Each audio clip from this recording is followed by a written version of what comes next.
दोस्तों ये जो पर्टिकुलर आर्टिकल या फिर टॉपिक आप लोग बोलो, इसको लेने का बेसिक पर्पज ये है कि मैक्सिमम टाइम कई सारे बच्चे पूछते रहते हैं जॉब के साथ में पढ़ाई की जा सकती है कि नहीं की जा सकती है।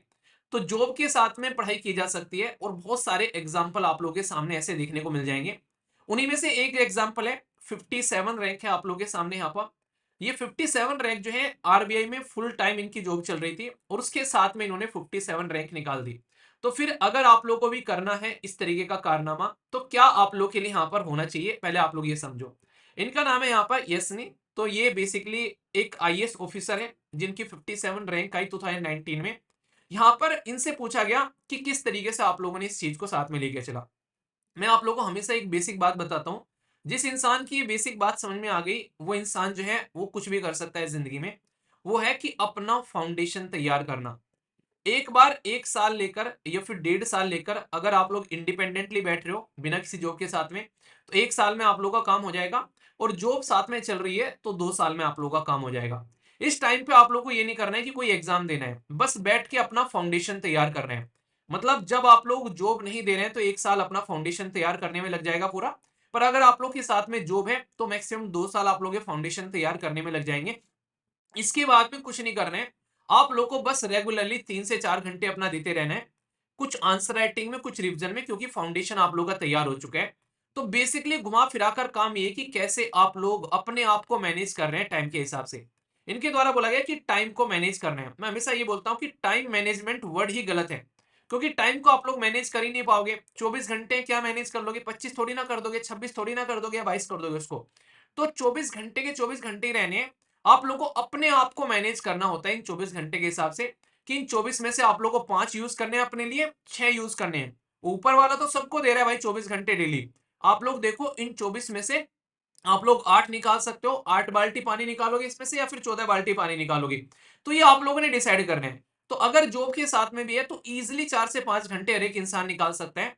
तो इसका मतलब ये कि जॉब करने वाला हर एक इंसान जो आज की डेट में टाइम बर्बाद कर रहा है, उसको पता ही नहीं है कि 4-4 5-5 घंटे अगर वो रेगुलरली निकाल ले तो एक आईएएस ऑफिसर तक बन सकता है।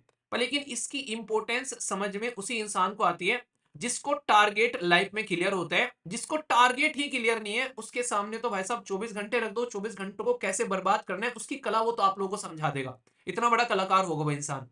तो यहाँ पर यूपीएससी की जो तैयारी है उसमें नौकरी छोड़ने की कोई जरूरत नहीं है, और खासकर नौकरी से बहुत ज्यादा फायदे भी आप लोगों को देखने को मिलेंगे। रीजन क्या है?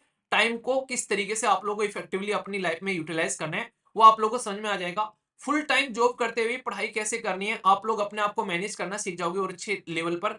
और इसमें एक इंटरेस्टिंग बात आप लोग और देखो, यहाँ पर आप लोग को ये देखना पड़ेगा कि कहाँ कमियां है कहाँ खामियां है। इनके द्वारा पहले अपना भूगोल ऑप्शन लिया गया यानी कि ज्योग्राफी। फिर इनको लगा कि यार ये इनके लिए अच्छा नहीं है, तो इन्होंने अपना पसंदीदा सब्जेक्ट फिर चेंज कर लिया यहाँ पर जो इनको अच्छा लग रहा था।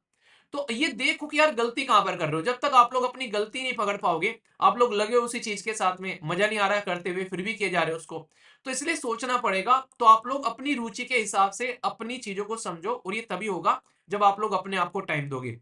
दूसरी सबसे इंपॉर्टेंट बात, यूपीएससी कहां पर फोकस देती है, जहां पर आप लोगों को फोकस देना चाहिए, इसके लिए शानदार बात बोलेगी कि निबंध और नैतिकता यानी कि एथिक्स और एसे, ये दो ऐसी चीजें हैं जो आप लोग की रैंक तैयार करने का काम करेगी।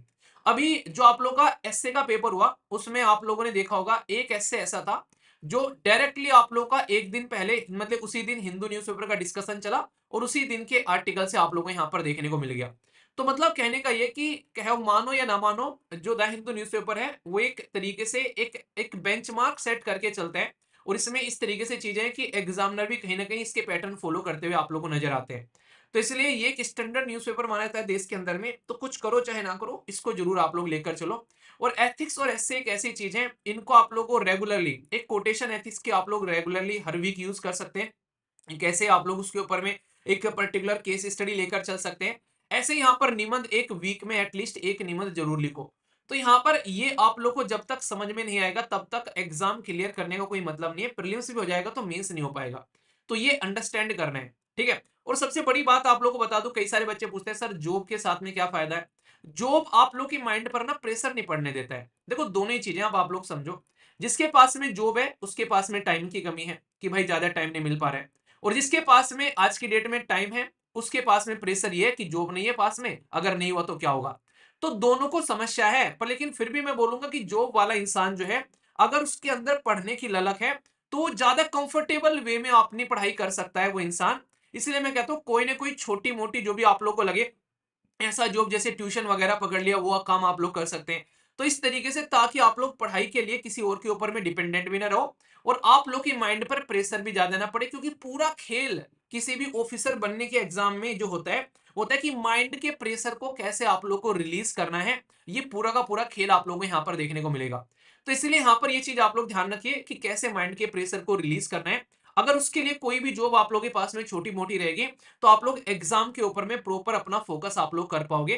कहीं ना कहीं आप लोगों का ये नहीं रहेगा, नहीं हुआ तो क्या होगा, जॉब है भाई हमारे पास में, तो माइंड का पीस आप लोगों का बना रहेगा। ठीक है, तो ये चीजें आप लोग यहाँ पर समझने की कोशिश करना।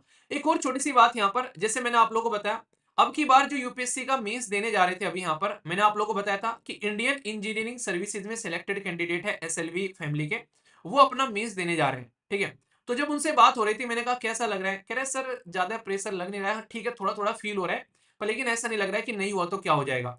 तो वो चीज मैं बता रहा हूँ। ऐसे ही मैंने बताया था कि एक एसडीएम साहब जो है वो पेपर देने जा रहे हैं यहाँ पर। ठीक है, तो वो मेंस लिख रहे हैं। तो ये लोग किस लेवल पर जाकर सोचेंगे कि भाई इनको ये तो रहेगा नहीं यार, पेपर लिखते हुए यार हुआ नहीं तो क्या हो जाएगा, माइंड पर प्रेशर टेंशन बिल्कुल सारी दूर में। तो इस तरीके से देखो, अभी एक बंदा है अभी यूपीएससी के बैच में, ये एसआई है अभी, ठीक है, प्रशांत नाम है। तो वो यूपीएससी की तैयारी कर रहा है, एसआई बना, पर प्रशांत ने अभी अपनी यूपीएससी की तैयारी स्टार्ट कर दी। तो जब भी बात भी हो रही थी मेरी प्रशांत से भी, तो मतलब एक तरीके से आप लोगों को देखने को मिलेगा, ये जो सारे जॉब करने वाले बंदे हैं ये रिलैक्स आप लोगों को नजर आएंगे, क्योंकि इनके पास में ऑलरेडी एक ऐसी पोस्ट है जिसको लेकर इनको ऐसा है कि हाँ कम से कम कंफर्टेबल है। पर लेकिन सबसे इंटरेस्टिंग बात एक और बता दूं, जॉब के साथ में अपने अंदर ये ललक जगाना कि नहीं अभी और भी पढ़ना है, ये भी बहुत टफ काम है, मैं आप लोगों को बता दूं। वरना ये लगता है जॉब तो एक मिल ही गई है, क्या ही टेंशन लेना है। अच्छे अच्छे लोगों को देखा है मैंने जो लाइफ में कुछ बेहतरीन कर सकते थे, उनको एक जॉब मिल गई और उन्होंने वहीं पर ही अपनी लाइफ में फुल स्टॉप लगा दिया। तो इसमें भी आप लोगों के अंदर एक ललक होनी चाहिए करने की, ये चीज भी आप लोगों को समझना पड़ेगा। ठीक है, और बाकी आप लोगों को यार समर्पण और कड़ी मेहनत तो ये रिक्वायरमेंट है, ये अपने आप को अगर आईएएस आईपीएस बनना है, समाज के अंदर में एक इस लेवल पर पहुंचना है आप लोगों को, तो ये तो चीज आप लोगों को रखनी पड़ेगी कि आप लोग की प्रेरणा स्रोत क्या है, ये चीज आप लोग ध्यान रखिएगा। ठीक है, तो मैं आशा करता हूँ कि आप लोगों को फायदा मिलेगा इस चीज से। तो पहले बेसिक तैयार करो, बैठ के अपना दुनिया को साइड में फेंक दो उठा के, कोई काम नहीं आने वाला है पढ़ाई के टाइम पर, एग्जाम भी आप लोगों को खुद ही देने हैं। बस एक अच्छे से गाइडेंस के अंदर में अपनी चीजों को लेकर चलो, और फाइनली जिस दिन सिलेक्शन हो जाएगा उस दिन आना दहाड़ते हुए बाहर भाई साहब, कि जिसको अब जो करना है फिर वही है नवदीप भाई वाला काम करना गोल्ड मेडल जीत के सबको गरिया देना, फिर आईएएस आईपीएस बन के फिर सबको गरिया देना कि अब बताओ क्या कह रहे थे, नहीं हो पाएगा, ये देखो कर दिया तो ये होती है रियलिटी में चीजें। ठीक है, तो ये आप लोग समझ सकते हैं। ठीक है, तो इसलिए बेसिक तैयार करो अपना अच्छे से और फिर चीजों को आगे लेकर चलो। तो मैं आशा करता हूँ आप लोग इस चीज को समझ गए होंगे। ओके।